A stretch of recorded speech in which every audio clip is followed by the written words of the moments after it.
Hi friends, രുചിഭേദങ്ങളിലേക്ക് സ്വാഗതം. ഇന്നത്തെ നമ്മുടെ റെസിപ്പി എന്താണെന്ന് വെച്ചാൽ സേവ കൊണ്ടൊരു ബിരിയാണി എന്ന് വിളിക്കാം, മസാല സേവ എന്ന് വിളിക്കാം, നിങ്ങൾക്ക് ഇഷ്ടമുള്ള പേര് ഇട്ട് വിളിച്ചോളൂ. കുറച്ചധികം ഇടിയപ്പം ബാക്കി വന്നിട്ടുണ്ടെങ്കിൽ ഇനി എന്ത് ചെയ്യും ഇത് വെച്ചെന്ന് ഓർത്ത് ആരും ഇനി വിഷമിക്കണ്ട. എന്തായാലും ടേസ്റ്റി ആൻഡ് സ്പൈസി ആയിട്ടുള്ള ഈ റെസിപ്പി ട്രൈ ചെയ്ത് നോക്കിക്കോളൂ, എല്ലാവർക്കും ഇഷ്ടമാവും. സ്കൂളിലേക്ക് പോലും കുട്ടികൾക്ക് ഇത് കൊടുത്തയക്കാം. കാരണം ഇത് വെജിറ്റബിൾസ് ഒക്കെ ഇട്ട കാരണം നല്ല ഫില്ലിംഗ് ആയിട്ടുള്ള ഒരു റെസിപ്പിയാണ്. സ്കൂൾ വിട്ട് വരുമ്പോഴും കൊടുക്കാം, ടീ ടൈം സ്നാക്കായിട്ട് പോലും, ഡിന്നറായിട്ടും യൂസ് ചെയ്യാം.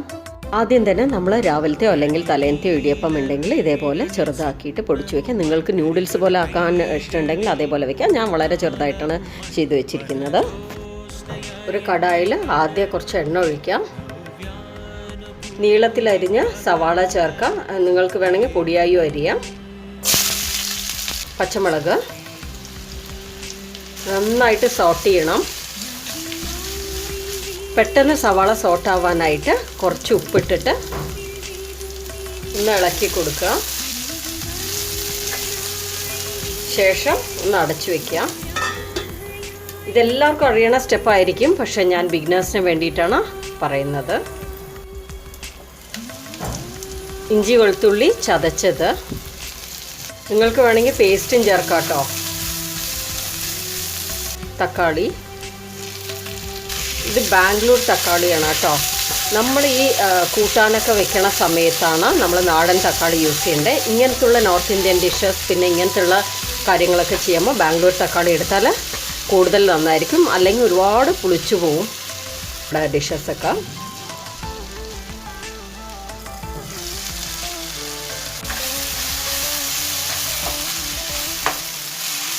ഇങ്ങനെ കിടന്നു കഴിഞ്ഞാൽ കുട്ടികൾ ഇതിനെയൊക്കെ മാറ്റി വയ്ക്കും. അപ്പം ഞാൻ എല്ലാ റെസിപ്പീസിലും ഇങ്ങനെ ഒന്ന് മാഷ് ചെയ്ത് വിടും.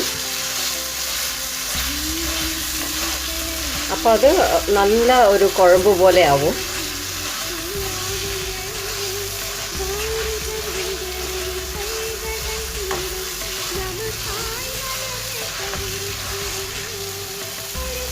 ആദ്യത്തെയും ഇതും തമ്മിലുള്ള വ്യത്യാസം കണ്ടോ? ആദ്യം വന്ന് ഉള്ളി വേറെ തക്കാളി വേറെ കിടക്കുകയായിരുന്നു. ഇപ്പോൾ എല്ലാം കൂടെ ഒന്നിച്ചങ്ങനെ കൂടിയിട്ടുണ്ട്. മഞ്ഞൾപ്പൊടി ചേർക്കാം, മല്ലിപ്പൊടി, മുളക് പൊടി, ചിക്കൻ മസാലയാണ്, നിങ്ങൾക്ക് ഗരം മസാല യൂസ് ചെയ്യാം. നന്നായിട്ടൊന്ന് മിക്സ് ചെയ്ത് കൊടുക്കാം. ഇതിന് ശേഷം അങ്ങനെ ഡയറക്റ്റായിട്ട് കൂടെ ഇടിയപ്പം ഇട്ടിട്ട് ഒരു 2 മിനിറ്റ് അടച്ചു വെച്ചിട്ട് കൂടെ എടുക്കാം നിങ്ങൾക്ക്. ഞാൻ ഇന്ന് കുറച്ച് വെജിറ്റബിൾസ് ചേർക്കുന്നുണ്ട്. ഗ്രേറ്റഡ് ക്യാരറ്റ്, ബീൻസ്, പിന്നെ ഫ്രഷ് പീസ്. ഇതിൻ്റെ കൂടെ നിങ്ങൾക്ക് വേണമെങ്കിൽ ക്യാബേജ് ചേർക്കാം, കോളിഫ്ലവർ ചേർക്കാം. ഒന്നും കൂടെ ഒന്ന് നന്നായിട്ട് മിക്സ് ചെയ്ത് കൊടുക്കാം. കുറച്ചൊന്ന് വെള്ളം സ്പ്രിങ്കിൾ ചെയ്ത് കൊടുക്കാം. ശേഷം ഒരു 5 മിനിറ്റ്സ് ഒന്ന് അടച്ചു വയ്ക്കാം.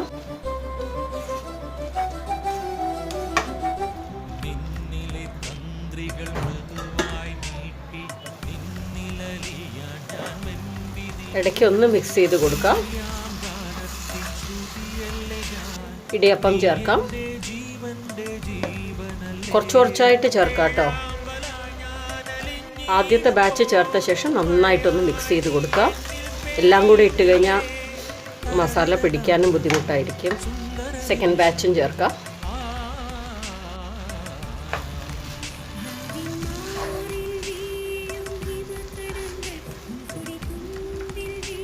ഈ സമയം സിമ്മിൽ വെക്കണം, അല്ലെങ്കിൽ അത് കരിഞ്ഞു പോവും.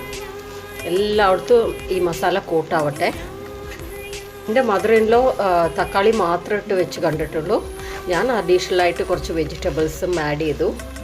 അപ്പോൾ കൂടുതൽ ടേസ്റ്റ് തോന്നി.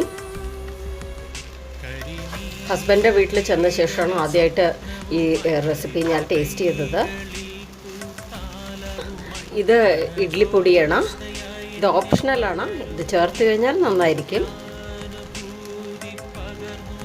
ഇത് ഞാൻ എൻ്റെ ഇഷ്ടത്തിന് ചേർക്കുന്നതാണ്.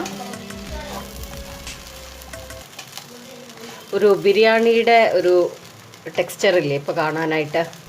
കുട്ടികൾക്ക് ടിഫിൻ ബോക്സിൽ എടുത്തിട്ട് പോകാൻ നല്ല റെസിപ്പിയാണത്. വെജിറ്റബിൾസൊക്കെ ഉള്ളിലും പൊക്കോളും, ഫില്ലിങ്ങുമാണ്.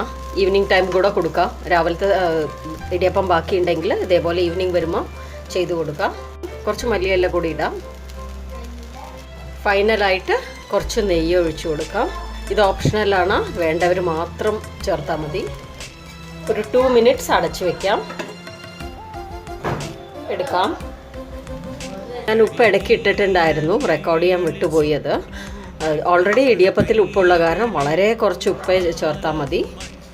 നമ്മളുടെ ടേസ്റ്റി ആയിട്ടുള്ള മസാല ഇടിയപ്പം വിളിക്കുക, അതിന് ഇടിയപ്പം ബിരിയാണി വിളിക്കാം, എന്ത് നമ്മുടെ ഇഷ്ടമുള്ള പേര് വെച്ച് വിളിക്കാം. എല്ലാവരും ഈ റെസിപ്പി ട്രൈ ചെയ്ത് നോക്കണം, എന്നാലേ ഇത് ടേസ്റ്റ് അറിയാൻ പറ്റുള്ളൂ. എന്തായാലും ഇടിയപ്പമൊക്കെ ചെയ്യുമ്പോൾ കുറച്ച് ബാക്കി വരും, അപ്പോൾ അതുകൊണ്ട് ഇത് ചെയ്ത് നോക്കൂ. നിങ്ങളുടെ കയ്യിൽ വെജിറ്റബിൾസ് ഇല്ലെങ്കിൽ വെറും തക്കാളി മാത്രമായിട്ട് ഉണ്ടാക്കുകയും കൂടെ ചെയ്യാം. എല്ലാവർക്കും ഈ റെസിപ്പി ഇഷ്ടമായി കാണുമെന്ന് വിചാരിക്കണു. റെസിപ്പി ഇഷ്ടമായിട്ടുണ്ടെങ്കിൽ ലൈക്ക് ചെയ്യണം, മറ്റുള്ളവരിലേക്കും ഇത് ഷെയർ ചെയ്ത് എത്തിക്കുക. Thank you all.